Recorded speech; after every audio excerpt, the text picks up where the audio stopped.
নিশ্চয়ই নামাজ এমন একটা ইবাদত, যে ইবাদতটা বান্দা যখন পূর্ণাঙ্গভাবে আদায় করে, আল্লাহ পাক রব্বুল আলামিনের ওই বান্দার নামাজটা বান্দাকে যাবতীয় সকল প্রকার গুনাহ থেকে বান্দার হেফাজত করে। সকল প্রকার গুনাহ, ফাহশা ওয়াল মুনকার, এখানে দুইটা শব্দ ব্যবহৃত হয়েছে।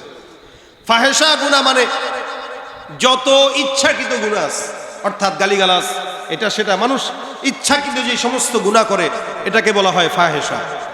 আর মুনকার মানে অনিচ্ছাকৃত গুনাহ, কিন্তু সে ইবাদত মনে করে করতেছে, এই টাইপের গুনাহ। অনেক মুহাদ্দিসিন একটা মুফাসসির একটা এভাবে বলেন যে এটা সে গুনাহ মনে করে করে না, নেক মনে করে করতেছে কিন্তু আসলে গুনাহ, অথবা সে জানেই না কিন্তু গুনাহ, এগুলো মুনকার। তাহলে কেউ যদি নামাজ আদায় করে ইচ্ছায় অনিচ্ছা যত গুনাহ হবে সব গুনাহ থেকে নামাজ তাকে কি করবে? হেফাজত করবে। বলেন কি করবে? বাঁচায় দিবে। অর্থাৎ নামাজ আর ঘুষ একসঙ্গে হবে না, নামাজ আর সুদ একসঙ্গে হবে না। কিন্তু আমাদের দেশে অধিকাংশ নামাজিরা আছে যারা ঘুষের সঙ্গে জড়িত, দুর্নীতির সঙ্গে জড়িত, চাঁদাবাজির সঙ্গে জড়িত, সন্ত্রাসীর সঙ্গে জড়িত, সুদের টাকার সঙ্গে জড়িত। আছে কি নাই? তুমি সুদের টাকায় প্রাসাদ গড়ো, ঘুষ ছাড়ো না, দিন দুঃখী না খেয়ে মরে খবরে রাখো না, ঠিক কি না? সুদের টাকায় প্রাসাদ গড়ো, ঘুষ ছাড়ো না, দিন দুঃখী না খেয়ে মরে খবরে রাখো না। তুমি ঘুষ খেয়ে অবিচার করো সাজিয়া প্রধান, তুমি ঘুষ খেয়ে অবিচার করো সাজিয়া প্রধান। তুমি কেমন মুসলমান, তুমি কেমন মুসলমান? নামাজের সাথে নাই পরিচয়, মানো না কোরআন। নামাজের সাথে নাই পরিচয়, মানো না কোরআন। তুমি কেমন মুসলমান? তুমি রমজান এলে রাখো না রোজা, দিনকে করো আঘাত, পয়সা কড়ির নেই তো অভাব, দাও না তো যাকাত, ঠিক কি না? রমজান এলে রাখো না রোজা, দিনকে করো আঘাত, পয়সা কড়ির নেই তো অভাব, দাও না তো যাকাত। তুমি ইমানদারির বড়াই করো, নেই তোমার ইমান। তুমি ইমানদারির বড়াই করো, নেই তোমার ইমান। তুমি কেমন মুসলমান, তুমি কেমন মুসলমান? নামাজের সাথে নাই পরিচয়, মানো না কোরআন। তুমি কেমন মুসলমান? সত্য না মিথ্যা? নামাজ যারা পড়ে ঘুষও খায়, আসলে কি নামাজি নাকি বেশধারী? বেশধারী, নামাজি না। নামাজ আর ঘুষ সুদ একসঙ্গে হইতে পারে না। আল্লাহ পাক নামাজ কেউ পড়লে আল্লাহ পাক বলছেন নামাজ তার গুনাহ থেকে তাকে বাঁচাবে। যেহেতু বাঁচাইতে পারে নাই, তার মানে তার নামাজ ঠিক নেই। নামাজ এমন একটা ইবাদত, যে ইবাদতটা বান্দার সঙ্গে আল্লাহর কথা বলার বড় মাধ্যম। এই জমিনে আপনি আমি, প্রধানমন্ত্রী, এমপি, মন্ত্রী যাদের সঙ্গে কথা বলতে পারি আমাদেরকে ভাগ্যবান মনে করি। বড় কোনো আউলিয়া কেরাম বুজুর্গানে দিনদের সঙ্গে কথা বলতে পারলে নিজেকে ধন্য মনে হয়। মূসা নবী আল্লাহর সঙ্গে কথা বলতেন। আল্লাহ পাক রব্বুল আলামিন বলেন ওয়া কাল্লামাল্লাহু মূসা তাকলিমা। মূসা পয়গম্বর সব নবীদের মধ্য থেকে আলাদা, যার কারণে আল্লাহর সঙ্গে কথা বলতেন। আল্লাহ পাক তার নামটা দিয়েছেন কালিমুল্লাহ। মূসা পয়গম্বর যখন কথা বলতেন জায়গাও ছিল আলাদা, সব সময় কথা বলতেন পারতেন না, নির্দিষ্ট সময় নির্দিষ্ট জায়গা। এবং আল্লাহ আর মূসা পয়গম্বরের মাঝখানে ৭০,০০০ নূরের পর্দা, সুবহানাল্লাহ। এত পর্দা ভেদ করে আল্লাহ পাক রব্বুল আলামিন মূসা পয়গম্বরের সঙ্গে কথা বলতেন। মূসা নবীকে আল্লাহ পাক ডাক দিয়া বলেন, মূসা আমি আল্লাহ পাক রব্বুল আলামিন তোমার সঙ্গে কথা বলি, নির্দিষ্ট জায়গা নির্দিষ্ট পর্দা আছে, আল্লাহ পাক রব্বুল আলামিন তারপরে তোমার সঙ্গে কথা বলে। হে পয়গম্বর মূসা, আমি আল্লাহ পাক রব্বুল আলামিন এমন একদল বান্দা জমিনের মধ্যে প্রেরণ করব, যেই সমস্ত বান্দাকে আমি আল্লাহ এত সম্মান দান করব, ওই বান্দার সঙ্গে আমি আল্লাহ নির্দিষ্ট সময় নয়, নির্দিষ্ট জায়গা নয়, বান্দা যখন চাইবে আমি আল্লাহ ওই বান্দার সঙ্গে একটা পর্দাও লাগবে না, পর্দা ছাড়া বান্দার সঙ্গে কথা বলবো। তোমার সঙ্গে যখন কথা বলি 70,000 পর্দা থাকে, ওই বান্দাদের সঙ্গে কথা বলতে পর্দা নাই। আমি আল্লাহ পাক রব্বুল আলামিনের বান্দা যখন চাইবে আমি আল্লাহর সঙ্গে নামাজের মাধ্যমে কথা বলবে।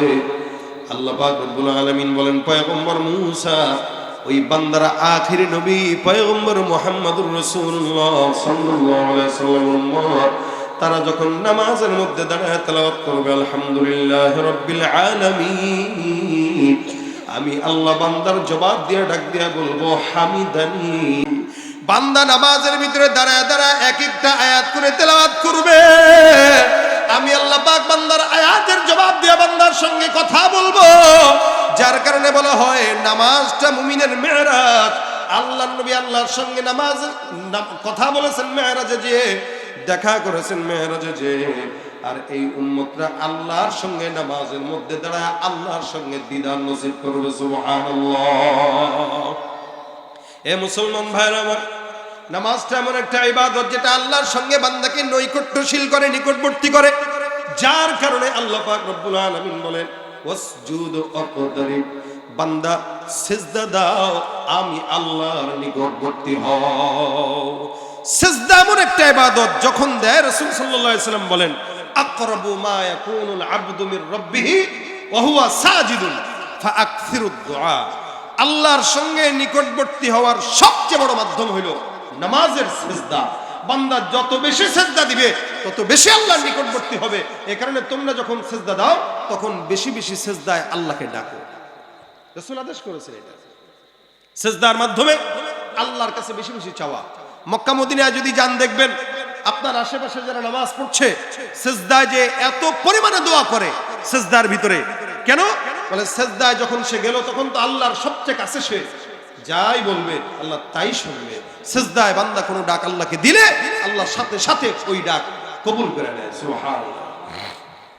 এজন্য রাসূল সাল্লাল্লাহু আলাইহি ওয়াসাল্লাম আদেশ করেছেন ফাআকসিরুদ দুআ, তোমরা সিজদায় বেশি বেশি দোয়া করো। হাদিসে একটা ঘটনা উল্লেখ আছে,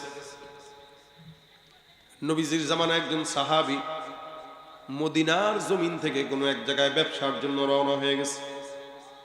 কোনো গল্প নয়, হাদিসের গল্প ঘটনা। ব্যবসার জন্য কোনো একটা দূর দেশে রওনা। একজন মানুষ একাকী বিশাল বড় সম্পদের পাহাড় নিয়ে রওনা হয়ে গেছে। আশেপাশে কোনো মানুষ নাই, আশেপাশে কেউ নাই।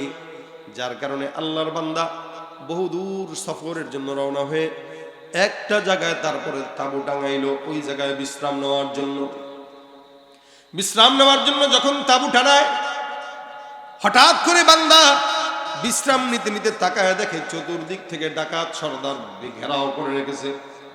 মরুভূমি, আশেপাশে কোনো মানুষ নাই, কোনো মানুষকে ডাক দিলে আসবে এরকম কোনো হালত নাই, একদম একা। নিচে জমিনে ওই আল্লাহর বান্দা সাহাবী, আর উপরে আমার আল্লাহ রাব্বুল আলামিন। মাঝখানে তাকে বাঁচানোর মতো আর কেউ নাই। ডাকাত সর্দার এসে ডাক দিয়া বলতেছেন, ওই তোমার উটের বাহনের মধ্যে যত সম্পদ আছে সব তাড়াতাড়ি দিয়ে দাও, নয়তো ইন্তেকাল হয়ে যাবে। আল্লাহর বান্দা দিয়ে দিতে রাজি হইল, কিন্তু হঠাৎ করে ডাকাত সর্দার কয়, হ্যাঁ সম্পদ তো দিবা, নিজেও মরবা। ভাই সম্পদ নেন নেন, আমারে মাইরেন না। স্বাভাবিক বিষয়, আমরাও আল্লাহ না করুক কেউ ডাকাতের কবলে পড়লে এটাই বলে, ভাই যা নেন নেন, মোবাইল নেন, টাকা নেন, আঘাত দিয়েন না। সাহাবী বলতেছেন, আপনি যা নেন নেন, উটের উপরে যা আছে নিয়ে যান, বাঁচলে ব্যবসা করতে পারবো, কামাইতে পারবো, কিন্তু গায়ে হাত দিয়েন না। ডাকাতের হালতটা ছিল এটা। ওই ডাকাতটা প্রসিদ্ধ ছিল এরকম ভাবে যে সে যাকে ধরে তারে ছাড়ে না, তার সম্পদ নেয়, তার হত্যাও করে।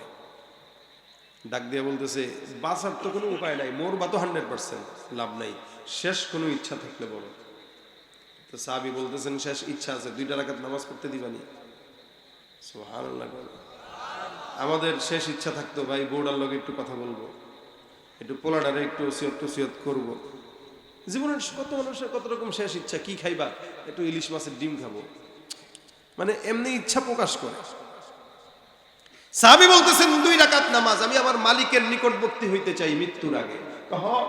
কত মানুষ নামাজ পড়ছে, লাভ হয় নাই, তুইও পড়বি, লাভ হবে না। সে মনে করছে সবার নামাজ এক। ভাই সব নামাজ এক না।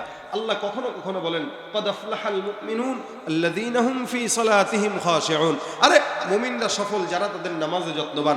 আরেকদিকে বলতেছে ফাওয়াইলুল লিল মুসাল্লিন, এই নামাজিগুলো ধ্বংস, নামাজিদের জন্য ধ্বংস। এক জায়গায় বলতেছেন নামাজিরা সফল, এক জায়গায় বলতেছেন নামাজিদের ধ্বংস। কেন? বলে সব নামাজি এক না, কেউ নামাজ পড়ে আল্লাহর জন্য, কেউ নামাজ পড়ে ভোট পাওয়ার জন্য। পার্থক্য আছে না? এখন এই আল্লাহর বান্দা ডাক দিয়া বলে নামাজ পড়বা, পড়ে নাও।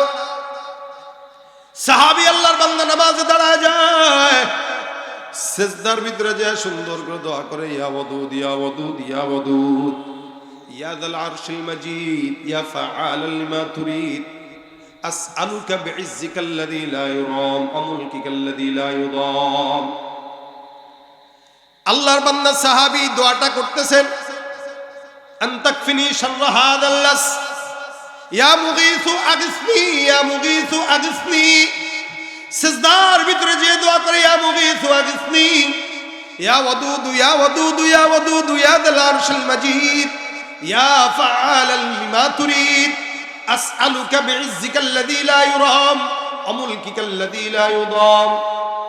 আল্লাহর কাছে বারবার দোয়া করে, আয় আল্লাহ তোমার কুদরতের কসম, আমি বিপদের মধ্যে পড়েছি। আল্লাহর প্রশংসা করলো, আনতাকফিনি শাররা হাযাল লাস, আমার জন্য এই ডাকাত সরদার থেকে হেফাজত করার জন্য তুমি মালিক একাই যথেষ্ট।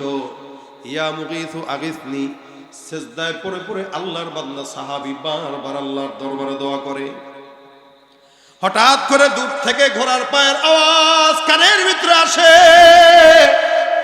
আশেপাশে 100 কিলোমিটার যাবত কোনো মানুষজন নাই।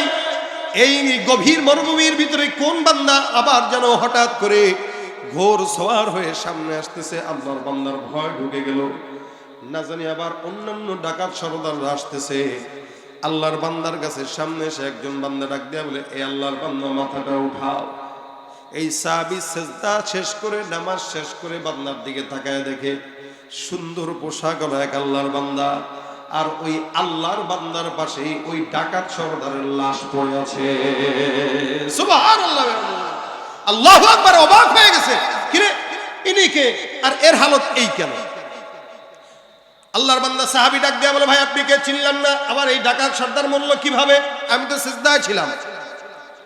এ আল্লাহর বান্দা ডাক দেয়া বলে, সাহাবী তুমি যে এই জায়গায় বসে আল্লাহর দরবারে সিজদা দিয়া মালিককে ডাকলা, আমি তো জমিনের কোনো বান্দা নয়, আমি চতুর্থ আসমান থেকে নাজিলকৃত একজন ফেরেশতা।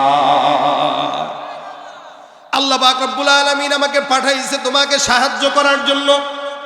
সিজদার ভিতরে ঢুকে তুমি যখন দোয়া করেছো, ইয়া মুগীসু আগিসনি, আমার আল্লাহর দরবারে আওয়াজ পৌঁছায় যায়। আমি চতুর্থ আসমানে কাজে ব্যস্ত ছিলাম, আল্লাহর জিকিরে মগ্ন। হঠাৎ করে কানের ভিতরে আওয়াজ, আমার আল্লাহ ডাক দেয়া বলে, ফেরেশতার দল, জমিনে এক আল্লাহর বান্দা বিপদের মধ্যে পড়েছে, কে যাবা? আল্লাহ পাকের আওয়াজ আসার সঙ্গে সঙ্গে আমি দাঁড়ায় গেলাম, মালিকরে বললাম, আল্লাহ তোমার এই ছোট্ট ফেরেশতাকে তোমার একজন বান্দার খেদমত করার সুযোগ দিয়া দাও। আমি আমার আল্লাহর আদেশ পাওয়ার পর চতুর্থ আসমান থেকে তোমার কাছে আসলাম। তুমি যেইভাবে সিজদারত অবস্থায় মালিকরে ডাকছো, আসমানে খবর পৌঁছায় গেছে, আল্লাহ পাক আদেশ দিয়েছে আমি যেন তোমাকে বাঁচানোর জন্য ডাকাত সরদারকে হত্যা করে তোমাকে নিরাপদে তোমার গন্তব্যে পৌঁছায় দেই। সাহাবী যখন আল্লাহ পাক রব্বুল আলামিনের প্রশংসা করলেন, আল্লাহর নবী বলেন, ফাকসিরুদ দুআ, সিজদারত অবস্থায় দোয়া করো, আল্লাহর দরবারে যাও, আল্লাহ পাক রব্বুল আলামিন দেন। মনে রাখবেন, গভীর রাত মেম্বারে ডাকলেও মেম্বার শুনে না, চেয়ারম্যানরে ডাকলেও চেয়ারম্যান শুনে না। কিন্তু যেই বান্দা পাহাড় সমান, সমুদ্রের ফেনার সমান গুনাহ নিয়ে আল্লাহর দরবারে সিজদায় পড়ে কান্দে, গভীর রাতে কেউ ডাক না শুনলেও একমাত্র শোনার মতো আছেন কে? তুমি পারো করতে মোচন অভাব দুঃখী লোকে, তুমি পরম মুক্তিদাতা মালিকে জগতের, তুমি পারো করতে মোচন অভাব দুঃখী লোকের, তুমি পরম মুক্তিদাতা মালিক এ জগতের তোমার কাছে চাই যে পানা, তোমার কাছে চাই যে পানা, আমরা প্রতিদিন তোমার দয়ায় পূর্ণ আমার সারা নিশিদিন। আল্লাহ তুমি দয়ার সাগর, আল্লাহ তুমি দয়ার সাগর, রহমানুর রহিম, তোমার দয়ায় পূর্ণ আমার সারা নিশিদিন। কার দয়া? কার দয়া? নামাজে আল্লাহকে ডাকলে আল্লাহ শুনে কি শুনে না? এজন্য রাসূল বলেন সিজদায় যায় বেশি বেশি ডাকো। নামাজ আল্লাহর সবচাইতে বেশি বান্দাকে নিকটবর্তী করে। নামাজের মাধ্যমে আল্লাহর সঙ্গে বান্দার কথোপকথন হয়, নামাজের মাধ্যমে আল্লাহর সঙ্গে বান্দার সম্পর্ক তৈরি হয়, যার কারণে আল্লাহ পাক রব্বুল আলামিন বলেন তোমরা সিজদা দাও, নিকটবর্তী হও। এই জন্য মুসলমান দাবি করলাম, মুসলমান হিসেবে জন্মগ্রহণ করলাম, নামাজ পড়লাম না। অধিকাংশ মানুষের জিন্দেগিতে বরকত না থাকার অন্যতম কারণ হলো বেনামাজি হওয়া। ঘরে বরকত নাই কারণ বিবি নামাজ পড়ে না, সংসারে বরকত নাই সন্তান নামাজ পড়ে না। আল্লাহ পাক এই কারণে নামাজ প্রতিষ্ঠার কথা বলেছেন। কোরআনে সব জায়গায় যত জায়গায় নামাজের কথা আসছে, ইকিমুনাস সালাহ, ইকামাতিস সালাহ, এই ইকামাত শব্দটা ব্যবহার হয়েছে। কেন? আল্লাহ পাক নামাজ আদায়ের কথা বলেন নাই, প্রতিষ্ঠার কথা বলেছেন। আদায় মানে আমি পড়ি, সন্তান পড়ুক কি পড়ুক না খেয়াল করি না। আর প্রতিষ্ঠা মানে আমি পড়বো, বাচ্চা পড়বে, বিবি পড়বে, এলাকার জনগণ পড়বে। নামাজ যখন প্রতিষ্ঠা হবে, সংসদের অধিবেশন বন্ধ করে প্রধানমন্ত্রী সহ সবাই নামাজে দাঁড়িয়ে যাবে। কথা বলেন ঠিক কিনা? আমরা এমন বাংলাদেশ চাই আর এমন সংসদ চাই যেই সংসদে মদের কোনো আইন পাস হবে না, লেকিন নামাজ বিধানের আইন পাস হবে। যেই দেশে নামাজের বিধান পাস হয়ে যাবে, ওই দেশে কোনো চাঁদাবাজ, সন্ত্রাস, দুর্নীতি থাকতে পারে না। ঠিক কিনা করে বলে?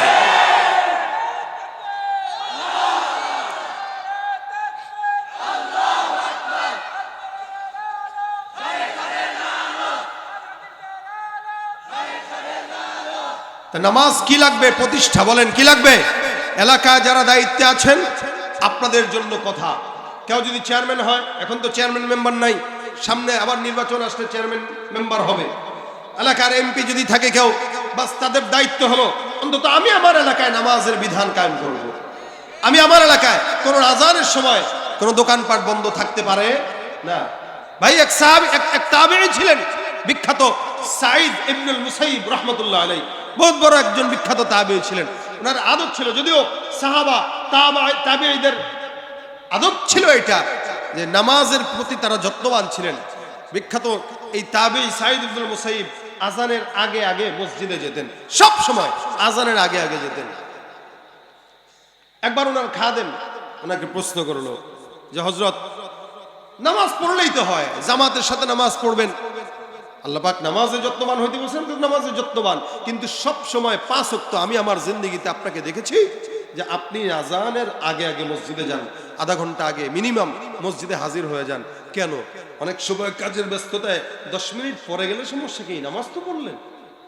আগে আগে যাওয়ার কারণে সাঈদ ইবনুল মুসাইয়িব বলেন, শোনো, আযানের আগে আগে কেন যাই?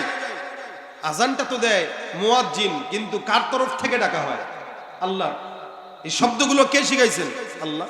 আল্লাহু আকবার, আল্লাহু আকবার, আশহাদু আল্লা ইলাহা ইল্লাল্লাহ, আশহাদু আন্না মুহাম্মাদুর রাসূলুল্লাহ। কত চমৎকার শব্দ! এই শব্দগুলো তো আল্লাহই শিখেছেন। দেখেন, যখন নামাজ ফরজ হয়, নামাজের সময় তখন সাহাবা আজমাইনের সাথে রাসূলের বৈঠক বসছে, কোন শব্দ দিয়ে বান্দাকে আযানের জন্য ডাকা যায়, নামাজের জন্য ডাকা যায়। রাসূল বলতেছেন, এই তোমাদের কোনো মাশওয়ারা থাকলে বলো, কিভাবে আযানে নামাজের জন্য ডাকবো। এক সাহাবী বলতেছেন, হুজুর আযানের সময় হয়ে গেলে ঘন্টা বাজায় দিব। রাসূল বলেন, না, এটা হয় না। আরেক সাহাবী বলতেছেন, হুজুর আযানের সময় হলে আগুন জ্বালায় দেব। বলে, না না, এটা কি দরকার কথা বলে, এগুলো না, এগুলো তো মূর্তি পূজকদের কাজ, অগ্নি পূজকদের কাজ। এরকম এক একজন এক একটা বলতেছে আর কি। আযান কেমনে হবে এটা নিয়ে মাশওয়ারা করছে। নবী সাল্লাল্লাহু আলাইহি ওয়াসাল্লাম বলেন, সিদ্ধান্ত ফাইনাল না, একটা কাজ করো, আমরা অপেক্ষা করি, কালকে আবার বসি, এর ভিতরে তোমরাও ভাবো দেখি আল্লাহ পাক আমাদের কিছু দেয় কিনা। এক সাহাবী রাত্রেবেলা ঘুমাইছে, আব্দুল্লাহ ইবনে যায়েদ ইবনে আব্দুর রাব্বি। রাতের বেলা ঘুমায় স্বপ্ন দেখে কোন একজন লোক তার কাছে আইসা আজানের সমস্ত শব্দগুলা এটা শিখাই দিয়ে বলছেন, শোনো আজান দিলে হইলে এই শব্দগুলা দিয়ে বলবা, তাহলে এগুলোই উত্তম শব্দ। স্বপ্নে শিখাই দিছে। সুবহানাল্লাহ। সাহাবী ঘুম থেকে জেগে রাসূলের কাছে দৌড়, হুজুর পেয়ে গেছে। বলে কি পাইছি? আজানের যে শব্দগুলা হবে, আজকে ঘুমে স্বপ্নে দেখলাম একজন আল্লাহর বান্দা, হয়তো ফেরেশতাও হইতে পারে, এসে আমারে এই সমস্ত শব্দ শিখাইছে। রাসূল বলেন কি শব্দ একটু বলো। তা সাহাবী বলছেন, আল্লাহু আকবার, আল্লাহু আকবার, আশহাদু আল্লা ইলাহা ইল্লাল্লাহ, আশহাদু আন্না মুহাম্মাদার রাসূলুল্লাহ, হাইয়া আলাস সালাহ, হাইয়া আলাল ফালাহ, আল্লাহু আকবার, আল্লাহু আকবার, লা ইলাহা ইল্লাল্লাহ। এগুলো বলে হ্যাঁ, সব চমৎকার সুন্দর শব্দ, এর চেয়ে তো উত্তম শব্দ হইতে পারে না। এখন এক কাজ করো, সবচাইতে গলার আওয়াজ বেশি কার? কারে ডাকো। কার ছিল জানেন সবাই? মাশাআল্লাহ, বেলালের আওয়াজ অনেক বেশি। ডাক দাও বেলালকে, ওরে একটু এই শব্দগুলো শিখায়া ওরে উঁচু জায়গায় উঠায় বলো এই শব্দগুলো একটু দিয়ে জোরে জোরে ডাকতে মানুষকে। আর বেলালের আওয়াজ কত দূর ছিল? হাদিসের গ্রন্থগুলোয় মুফাসসিরিন ইকরামরা বর্ণনা করেন, মুহাদ্দিসিন ইকরাম বর্ণনা করেন যে বেলালের আজানের ধ্বনি মদিনা থেকে 9 মাইল দূরে শোনা যেত। চিন্তা করা যায়? আমাদের এই মাইকের আওয়াজ গেছিনি 9 মাইল দূরে, মাইক দিয়ে আমরা নিতে পারি না। তার মানে বেলালের আওয়াজ 9 মাইল দূরে আল্লাহ পাক রব্বুল আলামিন স্বয়ং নিজে পৌঁছায় দিয়েছেন। শুধু 9 মাইল দূরে আল্লাহর আরশ পর্যন্ত পৌঁছাইতো বেলালের আওয়াজ। বেলালের আওয়াজ শোনায় দিয়েছে, বেলাল আজান দিয়ে দিয়েছে। এই আজান তখন থেকে সাঈদ ইবনুল মুসাইয়িব বলেন, শোনো, আজানের মাধ্যমে আল্লাহ পাক তার বান্দাকে তার ঘরে ডাকে। আহাব্বুল বিলাদি ইলাল্লাহি মাসাজিদুহা ওয়া আবগাদুল বিলাদি ইলাল্লাহি আসওয়াকুহা। আল্লাহর কাছে সবচাইতে ভালোবাসার জায়গা, পছন্দের জায়গা মসজিদ, সবচাইতে খারাপ জায়গা বাজার। এখন বলেন তো বাজারে লোক বেশি না মসজিদে? আরে সুবহানাল্লাহ, বাজারে গেলে বাজারের লোক বেশি তো বেশি, মহিলা বেশি। খারাপ জায়গায় খারাপরা যায়। মহিলার জাত কিন্তু ভালো, মা বোনদের জাত সম্মানের জাত, ভালো যারা এরা এত যায় না। যাদের স্বামীর বাজারের প্রতি রুচি নাই, অর্থাৎ স্বামী একটা জিনিস আনলে থু এটা কোনো রুচির কাতারে পড়ছে, এটা কোনো কালার হয়েছে, এরাই মার্কেটে যায়। এখন এই মার্কেটে লোক বেশি, মসজিদে নাই। সাঈদ ইবনুল মুসাইয়িব বলেন, শোনো, যে আল্লাহ পাক রব্বুল আলামিন আমাকে ডাকলেন তার ঘরে, ডেকে ডেকে আল্লাহর মতো কুদরতওয়ালা রব তার ঘরে আমাকে নিবেন, এটা তো আমার জন্য লজ্জা। এ কারণে আমি চিন্তা করি আমার মালিক যেন আমাকে ডাকতে না হয়, ডাকবে আর যাবো বেয়াদবি। এ কারণে আমার মাওলা ডাকার আগে আগে আমি তার কাছে যাই, বলি আল্লাহ আমি আসছি, সুবহানাল্লাহ, হাজিরা দিয়ে দিই। ডাকার আগে হাজিরা দিই।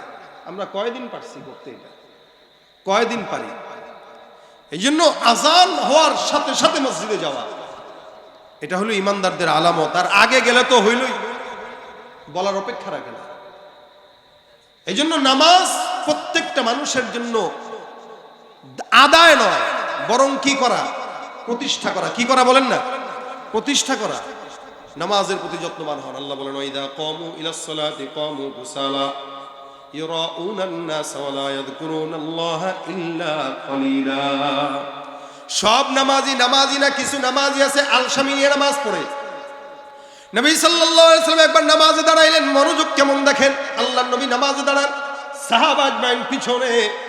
নামাজের পর সাহাবা আজমাইন ডাক দেয়া বলে, ইয়া রাসূলুল্লাহ, নামাজের মধ্যে আপনাকে দেখলাম কি যেন ধরতে যান।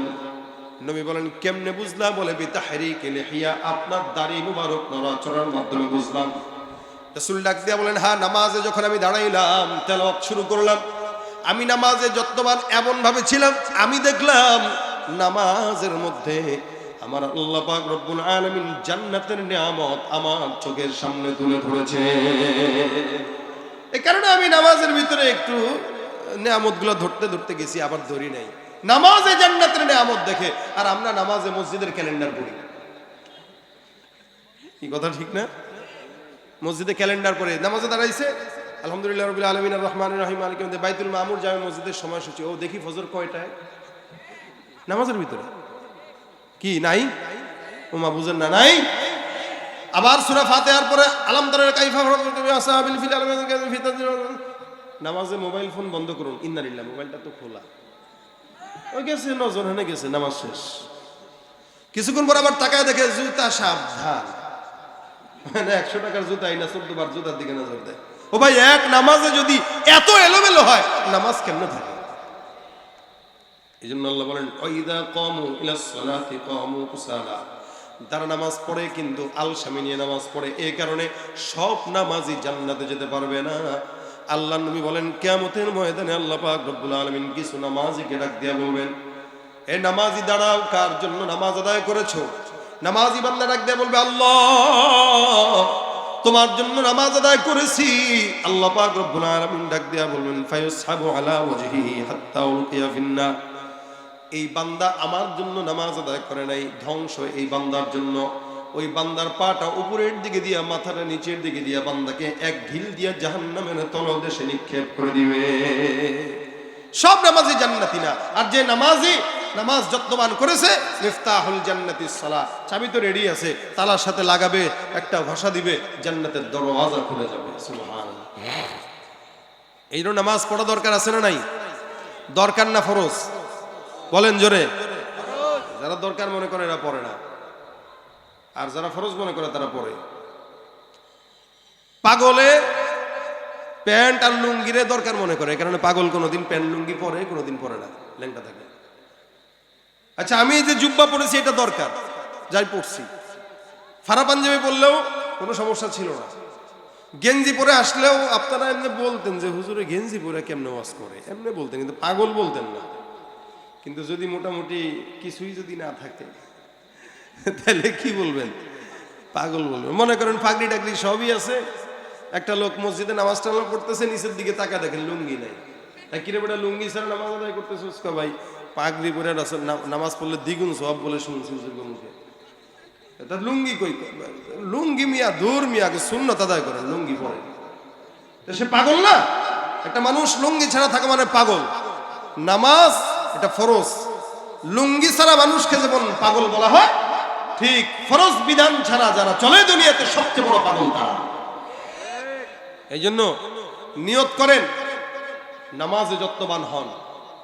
নামাজ ছাড়া আর অন্য কোনো কাজ আমাদের নাই, এটা সবার প্রথম কাজ। সাহাবা আজমাইন ঈমান আনার পরে রাসূলের কাছে যায় যদি বলতেন হুজুর ঈমানদার হয়েছি, এখন কি কাজ বলেন? নবী বলতেন এখন ঈমানদারের পরে সর্বপ্রথম কাজ হলো নামাজ। নামাজের প্রতি যত্নবান হওয়া, এরপর অন্যান্য কাজ করা। আমাদের সমাজের যুবকরা যদি নামাজ পড়তো, সমাজে এত অন্যায় অবিচার বাড়তো না। সমাজের যুবকরা নামাজি না বলেই অন্যায় বাড়ছে, অবিচার বাড়ছে, সন্ত্রাসী অন্যান্য কার্যক্রম বাড়তেছে। আজকে আমি আপনাদের এলাকার যত যুবকরা আছে, আমি আপনাদের যুবকদের কাছে আবদার করতে চাই, আজকে থেকে নিয়ত করেন, কারা কারা নামাজ পড়বেন একটু হাতটা তুলে দেখা দেন। ইনশাল্লাহ। হাত উঠাইতে এত দেরি হয় কে? মানে নিয়ত করবেন, ঠেলা দিয়া করা লাগবে। আল্লাহ পাক তৌফিক দান করে, বলেন আমিন। হাত নামান। এই যে যারা নিয়ত করেছেন, যদি 10 জন মানুষ যদি নামাজের নিয়ত করে যে আজকে থেকে নিয়ত, ভাই যৌবন বয়সটা নামাজের বয়স, বুড়া বয়স না। বুড়া বয়সটা হলো যেগুলো পড়বেন এগুলো হলো বোনাস, যৌবন বয়সটা হলো আসল। কারণ বুড়া বয়সে অজু রাখা যায় না। এক অজু করতে গেলে 2 বার অজু ভাঙে, পা ধুইতে গেলে একবার ভাঙে, মুখ ধুইতে গেলে একবার ভাঙে, আবার নামাজ পড়তে দাঁড়ায় সেজদা দিতে উঠতে গেলে আবার ভাঙে, বারবার ভাঙে। কিন্তু জওয়ান বয়সে আসরের নামাজের অজু দিয়া এশারের নামাজ পড়া যায়। এই জন্য আল্লাহর হাবিব বলেন 7 প্রকার মানুষ আল্লাহর আরশের নিচে ছায়া পাবে, অকলবুহু মুআল্লাকুম বিল মাসাজিদ। এর ভিতরে 1 নম্বর অন্যতম হচ্ছে যাদের অন্তর মসজিদের সঙ্গে জোড়া লেগে থাকে। সুবহানাল্লাহ। তাহলে আমরা আমাদের অন্তরকে মসজিদের সঙ্গে জোড়া লাগায় রাখবো। মসজিদ আমাদের ঘর বানায় নেব, যে এটাই আমার ঘর, আমি এখান থেকে বের হই শুধু আমার অন্যান্য কাজ করার জন্য, বাকি সময় আমি এখানেই কাটাই। এই দেখবেন যেই ব্যক্তি বিপদে পড়লে মসজিদে যায়, সেজদা দেয়, সে যেই শান্তি পায়, শান্তি অন্য কোনো জায়গায় পায় না। বিপদে পড়ার পরে মসজিদে একটু বসে দেখি কতটা শান্তি।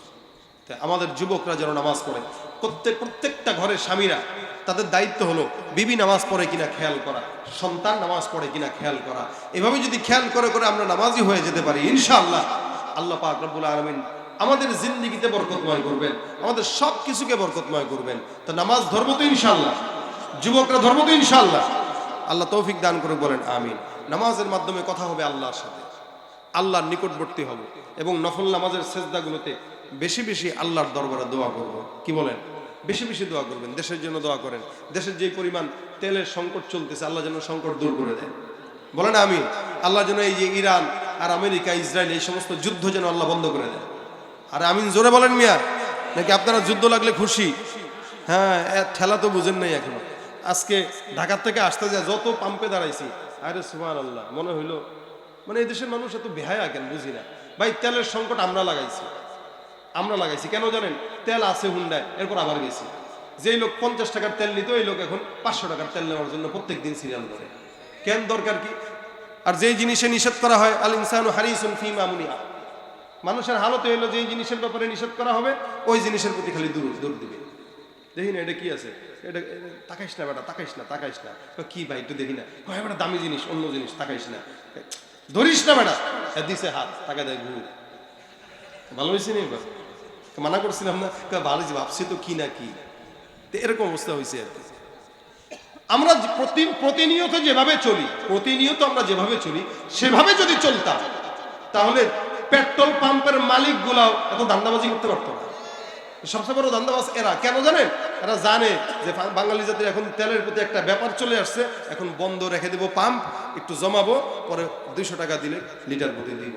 ওদের এই ধান্দাবাজি বন্ধ করার জন্য আমাদের যে কাজ করতে হবে, আমাদের যতটুকু দরকার আগে যেভাবে নিয়েছি ওভাবে নেব। পেট্রোল পাম্পগুলোতে যে অযথা ভিড় জমায়েন না। এরা যখন দেখবে 2-3 দিন কিরে কোনো ভিড় নাই, কিছু নাই, না রে পাবলিক তো বুঝে গেছে, তখন ডাক দিয়ে ভাই আসেন, তেল আছে, নিয়ে যান। তখন আমরা কমু, তেল বিনা চলে না দুনিয়া, ঠিক না? এতদিন তোদেরকে আমরা তেল দিছি, এখন তোরা আমাদেরকে তেল দে, এরপর চিন্তা করবো তেল নিবো কি নিবো না। আজীব অবস্থা। রাস্তাঘাটে তাকায় দেখেন না, লাইট মারে, ওই যে রাস্তার পাশে যে হোটেলগুলা লাইট দিয়ে ডাকে, আসেন নাকে। তখন তেল পাম্পের লোকরা আমাদের কেমনে ডাকবে? আপনারা ভিড় বন্ধ করে দেন। তেল আছে, চলেন না এক সপ্তাহ পরে যান, কিন্তু তেল শেষ হওয়ার আগে আবার ভরতেছেন কেন? এটা করে আমরা আরো এদের দাম বাড়াইছি, তেলের দাম বাড়াইছি। এই দেশের ভিতরে বুঝাচ্ছি যে তেলের সংকট, মূলত এত সংকট না, সংকট আমরা তৈরি করতেছি। সুতরাং আমরা যদি আমাদের প্রয়োজন ছাড়া পাম্পগুলোতে ভিড় না করি, তাহলে দেখবেন ওরাও ঠিক মতো আমাদেরকে তেল দিবে, দামও বাড়াবে না, আর দেশের অবস্থাও সুন্দর হয়ে যাবে। আজকে যত পাম্পে দেখলাম ভাই গ্যালান নিয়ে আসতেছে। ভাই ও কোনদিন গ্যালান নিয়ে তেল নিছে? দেখছেন কেউ গ্যালান নিয়ে তেল নিতে? তো কেন ও গ্যালান নিয়ে যাবে? আজকে আবার দেখলাম আমাদের মাগুরাতেই সংবাদ প্রচার হয়েছে, মহিলারা নাকি তেল নিতে পাম্পে গেছে গ্যালান নিয়ে, স্বামীদের সহযোগিতায়। চিন্তা করছেন অবস্থা? এটা কি খাবে তেল নিয়ে? হুন্ডায় তেল আছে, থাকুক না, আলাদা আবার গ্যালানে দরকার কি দরকার বলেন? জমা করে কি করবে? এই কারণেই বাড়ছে দাম, নয়তো বাড়তো না। প্রতিনিয়ত আমরা যেভাবে চলছিলাম ওভাবে চললে সবকিছু ঠিক থাকতো। আমাদের দোষে আমরা সব পাম্পগুলা বন্ধ হবে। আজকে পেরেশানিতে পড়ে গেছি যে আল্লাহ, আমি তো যশোর যাবো, কেমনে যাবো? তো ভাগ্যিস এক জায়গা থেকে পাইছি। খুব পেরেশানিতে পড়ছি যে আমি যাবো কেমনে, আসবো কেমনে, এত দূরের রাস্তা। সব পাম্পের হালত এক। এই জন্য ভাই একটু বোঝার চেষ্টা করেন, দোয়া করবেন আল্লাহ পাক যেন দেশের পরিস্থিতি ভালো করে দেয়। সেজদায় যে একটু দোয়া করবেন, আল্লাহ যেন এই দেশের অবস্থা ভালো করে দেয়। সুবহানাল্লাহ, কাকার তো দেখা যায় জুদ আছে ভালো। আল্লাহ পাক এই দেশের অবস্থা ভালো করে দেখ, বলেন আমিন। তার নামাজ পড়বো তো ইনশাআল্লাহ, আমাদের মা বোনদেরকে পড়াবো, বাচ্চাদেরকে, বিবিদেরকে, ঘরের যাদেরকে দেখি প্রতিদিন অন্তত একজনকে নামাজের দাওয়াত দেব।